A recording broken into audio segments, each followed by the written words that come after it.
રાજકોટના સાપર વેરાવળ વિસ્તારમાં કરોડોની લૂંટ થઈ છે। વૃદ્ધને માર મારીને રોકડ તેમજ દાગીનાની લૂંટ કરવામાં આવી। 2.47 કરોડ રોકડા અને 5 થી 7 તોલા સોનાની લૂંટ કરવામાં આવી। 5 થી 7 જેટલા શખ્સોએ રાતના સમયે લૂંટને અંજામ આપ્યો હતો। પોલીસ સ્ટેશન ખાતે ફરિયાદ નોંધવાની તજવીજ શરૂ કરાઈ। એલસીબી સ્થાનિક પોલીસની ટીમે તપાસ હાથ ધરી। સીસીટીવીના આધારે આરોપીઓની શોધખોળ શરૂ કરવામાં આવી।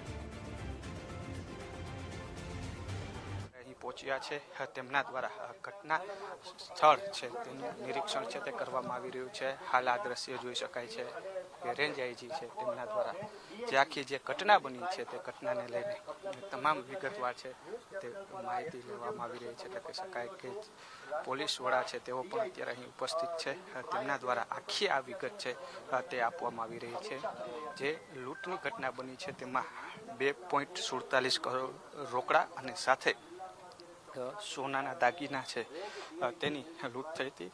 77 વર્ષના વૃદ્ધ હતા કે જે ઘરની અંદર એકલા જ હતા અને જ્યારે લૂંટારૂ છે બુકાનીધારીઓ દિવાલ ઠેકી અને આવ્યા હતા। દરવાજો તોડ્યો હતો, અવાજ આવતા વૃદ્ધ છે તે બહાર આવ્યા હતા અને ત્યારબાદ વૃદ્ધને જોતા જ તેને ધક્કો મારી અને પછાડી દેવામાં આવ્યો હતો। એક ખીલાનો લોખંડનો સળિયો હતો તે વૃદ્ધની ઉપર રાખવામાં આવ્યો હતો। જો ઊભા થશે તો તેને જાનથી મારી નાખવાની ધમકીઓ આપી હતી। જીતેન્દ્રસિંહ જાડેજા નામના વૃદ્ધ છે તેઓ અહીં એકલા હતા અને તેની રૂમની અંદર 2.47 કરોડ રોકડા સાથે જ દાગીના અને જે હથિયાર હતું, જે લાયસન્સ ધારક હતા તેઓનું હથિયાર છે તેમની પણ લૂંટ ચલાવવામાં આવી છે। ડોગ સ્કોડ, ફોરેન્સિક ટીમ સાથે એફસીએલની ટીમ દ્વારા પણ ચકાસણી કરવામાં આવી છે। ફિંગરપ્રિન્ટ છે તેમની પણ મદદ લેવામાં આવી છે।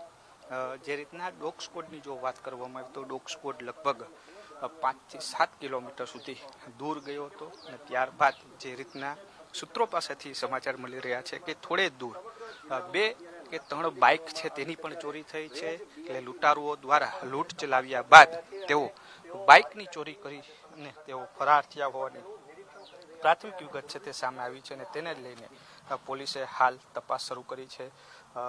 લૂંટારુઓના સીસીટીવી ફૂટેજના આધારે પણ હાલ તપાસ હાથ ધરવામાં આવી છે। સીસીટીવી ફૂટેજ ચકાસણી છે તે પણ કરવામાં આવી છે। અલગ અલગ ટીમો બનાવીને હાલ આ લૂંટને જે રીતના અંજામ આપવામાં આવ્યો છે તેની તમામ પ્રકારની જે કહી શકાય કે તપાસ કરવામાં આવી છે।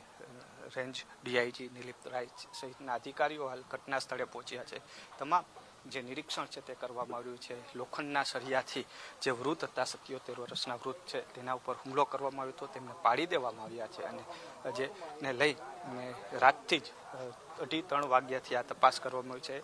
ડ્રોનની મદદ પણ છે તે લેવામાં આવી હતી રાતોરાત, કારણ કે લૂંટારો કોઈ વાડી વિસ્તારમાંથી તો ફરાર નથી થઈ રહી અને તેને લઈને ડ્રોનની મદદ છે તે પણ લેવામાં આવી હતી। ડ્રોન મારફતે પણ તપાસ હાથ ધરવામાં આવી। એટલે કહી શકાય કે હાલ રેન્જ ડીઆઈજી નિલીપ રાય સહિતના અધિકારીઓ છે લૂંટની ઘટના બનતા જ ઘટના સ્થળે પહોંચ્યા છે અને તપાસ છે તે શરૂ કરવામાં આવી છે। 5 થી 7 જેટલા બુકાનીધારીઓ દ્વારા આ લૂંટ ચલાવવામાં આવ્યા હોવાની વિગત છે તે સામે આવી છે અને પોલીસે અલગ અલગ ટીમો બનાવીને તપાસ છે તે શરૂ કરી છે।